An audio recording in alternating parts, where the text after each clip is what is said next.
ಹೊಂದಾಣಿಕೆಯುವಂಥ ನಮ್ಮ ಹೊಂದಾಣಿಕೆ ಇಲ್ಲ ಅಂತ ಹೇಳುವಂಥ ಪ್ರಸಂಗ ಬಂದಿದ್ದಕ್ಕಾಗಿ ಇವತ್ತೇನದಪ್ಪ ಅಂದರೆ ಯಡಿಯೂರಪ್ಪನವರು ವಿಶೇಷ ಅವರಿಗೆ ಟೆಸ್ಟ್ ಕೊಡ್ತಾ ಇದ್ದಾರೆ. ಅದ್ರ ಜೊತೆಗೆ ಇಲ್ಲೇ ಬಾಗಲಕೋಟೆಗೂ ತಮ್ಮ ಒಂದು ಏನಪ್ಪ ಅಂತಂದ್ರೆ ಪ್ರಚಾರ ಪ್ರಸಾರ ಜೋರು ಮಾಡ್ತಾ ಇದ್ದಾರೆ ಅಂತೇಳಿ ಹೇಳ್ತಾ ಇದ್ದಾರೆ. ಹೀಗಾಗಿ ವಿಜಯೇಂದ್ರ ಅವರಿಗೆ ಮತ್ತು ಯಡಿಯೂರಪ್ಪನವ್ರಿಗೆ ಇಬ್ಬರಿಗೂ ಈಗ ಅಲ್ಲೇ ಹಿಂದುತ್ವ ಒಂದು ಜೋರದ.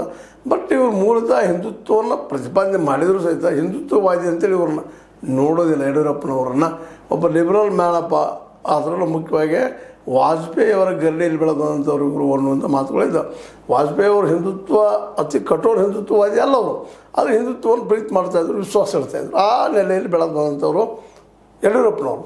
ಅದಕ್ಕಾಗಿ ಹಿಂದುತ್ವನಿಗಿಂದು ಯಡಿಯೂರಪ್ಪನವರು ಇಲ್ಲೆರಡೂ ಕ್ಷೇತ್ರಗಳನ್ನು ಗೆದ್ದರಪ್ಪ ಅಂತಂದ್ರೆ ಖಚಿತವಾಗಿಯೂ ಅವ್ರ ಮಗನ ರಾಜಕೀಯ ಭವಿಷ್ಯ ಇನ್ನಷ್ಟು ಬ್ರೈಟ್ ಆಗ್ತದೆ, ಬೆಳೀತದೆ. ಮತ್ತು ಮುಂದಿನ ಮುಖ್ಯಮಂತ್ರಿ ಸ್ಥಾನ ಕಾಂಪಿಟೇಷನ್ ಹೌದಪ್ಪ ವಿಜಯೇಂದ್ರ ಅವರ ಅಂತ ಹೇಳುವಂಥ ಸಾಧ್ಯತೆಗಳು ಹೆಚ್ಚು ಒದಗಿ ಬರ್ತವೆ. ಆದರೆ ಎರಡೂ ಗೆಲ್ತಾರ ಅನ್ನುವಂಥದ್ದು. ಯಾಕಂದ್ರೆ ಎರಡೂ ಸುಲಭ ಇಲ್ಲ.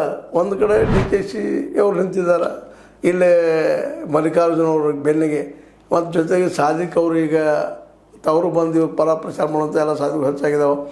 ಹೀಗಾಗಿ ದಾವಣಗೆರೆಯಲ್ಲಿ ಆರಂಭದಲ್ಲಿದ್ದಂತಹ ಒಂದು ಏನು ಆಶಾಕಿರಣಿತ್ತು ಅದು ಕಡಿಮೆ ಆಗ್ತಾಯಿದೆ ಯಡಿಯೂರಪ್ಪನವ್ರಿಗೆ ಅಂತೇಳಿ.